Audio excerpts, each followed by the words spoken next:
South Africa के Johannesburg से एक लड़की आती है बिहार के बगहा के रामनगर में। और बिहार के बगहा के रामनगर में साउथ अफ्रीका से जब लड़की आती है तब पूरे गांव में शोर मच जाता है।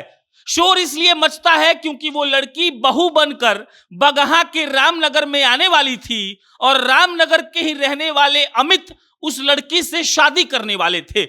लड़की का नाम है किम और वो साउथ अफ्रीका की रहने वाली है।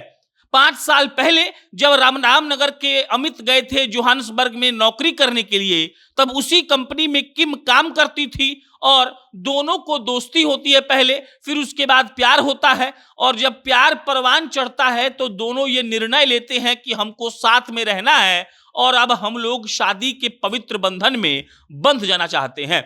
अमित ने बताया कि किम को भारतीय कल्चर बहुत पसंद है। अमित ने यह भी बताया कि किम चाहती थी कि हिंदू रीति रिवाज से उसकी शादी हो और इसीलिए हम साउथ अफ्रीका में शादी नहीं करके बिहार आए। और बगहा के रामनगर के रहने वाले अमित ने जब विदेश से अपनी दुल्हन को लाया तब पूरा गांव उसकी दुल्हन को देखने के लिए इकट्ठा हो गया। यह कोई पहला मामला नहीं है, ऐसे बहुत सारे मामले आते रहते हैं। जब लोग यहां से काम करने के लिए किसी देश में जाते हैं, वहां की लड़की उनको पसंद आ जाती है, दोनों को प्यार हो जाता है और उसके बाद दोनों शादी के बंधन में बंधना चाहते हैं। और कई बार तो ऐसा होता है कि वो लोग वहीं पर शादी कर लेते हैं। लेकिन आजकल ये ट्रेंड में आया है कि लोग वहां से अपने गांव आते हैं और गांव में आकर अपने रीति रिवाज, अपनी परंपरा, अपनी संस्कृति के हिसाब से वो लोग साथ फेरे लेते हैं। बगहा का रामनगर और रामनगर के रहने वाले हैं अमित कुमार।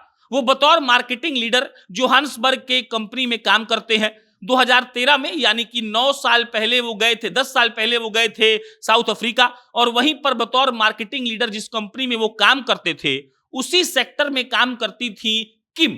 किम से उनकी मुलाकात 5 साल पहले हुई थी।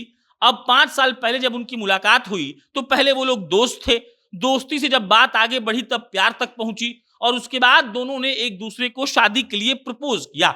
शादी के लिए प्रपोज होने के बाद दोनों इस बात पर राजी हो गए कि हम लोग भारत में जाकर शादी करेंगे। और अमित भारत के बिहार के बगहा के रामनगर के रहने वाले हैं। अमित ने पहले अपने पिता को यह बात बताई। पिता ने कहा कि हमको कोई दिक्कत नहीं है।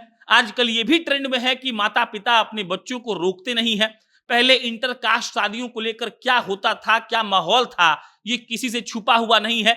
पूरे परिवार में एक तरीके से बवाल हो जाता था, वो रिश्तेदार रूठ कर आते नहीं थे। लेकिन अब ये सब बदल रहा है।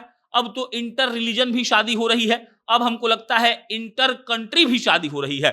मतलब कि अलग अलग देश के लड़का लड़की हैं और अगर उनको प्यार हो गया तब वो लोग शादी कर लेते हैं।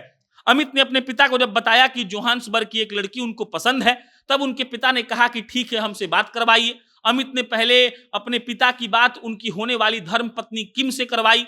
उसके बाद किम ने अपनी बात अपनी मां से यानी कि समधन से करवाई और समधी समधन बात कर लेते हैं। सब कुछ तय हो जाता है और निर्णय ये लिया जाता है कि शादी भारत में हिंदू परंपरा के हिसाब से होगी। जो रीति रिवाज शादी में फॉलो होता है यहाँ के वैसे ही होगी। और किम को और किम के मम्मी को इस बात से कोई दिक्कत नहीं होती है।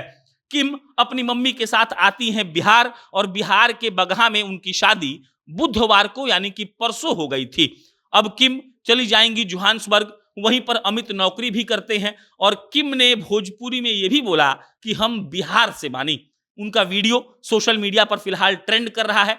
ट्रेंड होना भी चाहिए, इसीलिए क्योंकि विदेश की दुल्हनिया जब हमारे बिहार में आई है तब हम उनका स्वागत करेंगे। और अपने ससुराल में आकर किम काफी खुश भी लग रही थी।